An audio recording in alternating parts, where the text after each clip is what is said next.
Follow-up segment tonight. 1 month ago, two white reporters in Norfolk, Virginia were brutally beaten by a mob of young blacks. On Saturday, police arrested two 16-year-olds and a 13-year-old, charging them with mob assault and another offense. Previously, a 16-year-old was arrested in the case as well. As you may know, the Factor has been following the story because the media in Norfolk and the police were very reluctant to aggressively pursue the case, so we had to in the name of justice. Joining us now from Virginia Beach, Dave Parker, talk show host on WNIS-AM. Dave's also closely following the story. So it looks like we have been partially vindicated here in the sense that the community now knows about the story and the police are making some arrests. Am I wrong?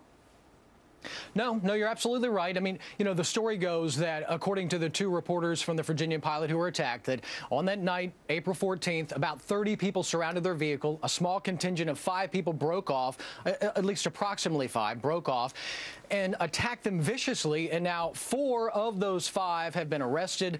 And Bill, typically in the state of Virginia will go out of its way to make sure that if the juveniles have the opportunity to stay out of a formal court setting. That is not going to be the case here. I have every indication from what I've been told that this case will be prosecuted to its fullest, even though we're only talking about kids, you know, 13 to 16 years old. Yeah, but kids can kill people likely, in a mob situation. They have to be held accountable. Yeah. So this isn't self-aggrandizement, but would it be fair to say that Norfolk now, the community of Norfolk, is engaged in the story? They know what happened because it took 2 weeks for the story to even be reported. And then the two victims filed charges against the police, formal charges, so the police weren't interested in finding out who beat them up. So now the community is engaged. Is that fair to say? I think that they're happy right now with the way the police department has handled this. Now, I think you and I may differ on this a little bit. I think what the community expects for the police department to do is to handle this in a thorough, measured fashion. And I think now that we have at least 4 people who have been arrested, more are likely. I think the community is satisfied with that at this point. And it goes. Also, it's important to note that the two reporters, that since the gang unit from Norfolk has taken over, they are exceptionally happy with the way that this prosecution has gone forward. All we want is justice to be done. Now, on your radio program, you got a lot of calls, and our investigation shows this to be true as well, from people who didn't like that Norfolk was being portrayed as a racist place because it was a black mob against 2 whites for no reason. No reason. There was no reason to attack these white people. We put forth, I think everybody agrees, if the reporters had been black, that attack would not have taken place. But the people in Norfolk don't want to be branded with that label for economic reasons, for pride reasons, and that was a big component of your program, correct?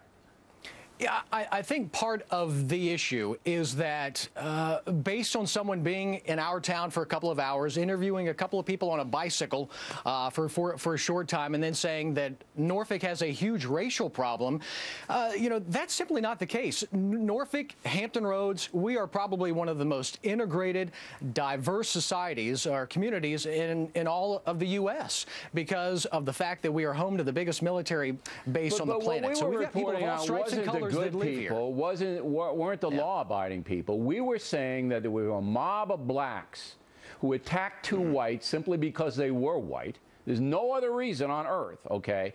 And the community tried to cover it up. All of that is true. Now, if they attack 2 whites, then you got a problem. You got a problem, Mr. Parker. Yeah, and Bill, what I found on my radio show is, and this is the unfortunate part of this, in a societal kind of umbrella way to look at this, is that I think events like this, whether this happens here, Phoenix, Fargo, wherever, I think that when events like this happen, it solidifies, it puts into concrete bigotries that people already had that they likely learned at their mother's or father's knee. And I think the best that we can do is hope that with successive generations, that begins to get wheeled out. You know, the question is, well, how do you make that go away? I don't mean to say that Norfolk is any different than anywhere else. I agree with you. Sure. This could have happened anywhere. But it did happen, and we had to shed light on it in order to get justice. We think that justice is now in motion, and that's a good thing. Dave, we appreciate it. We'll check back in with you.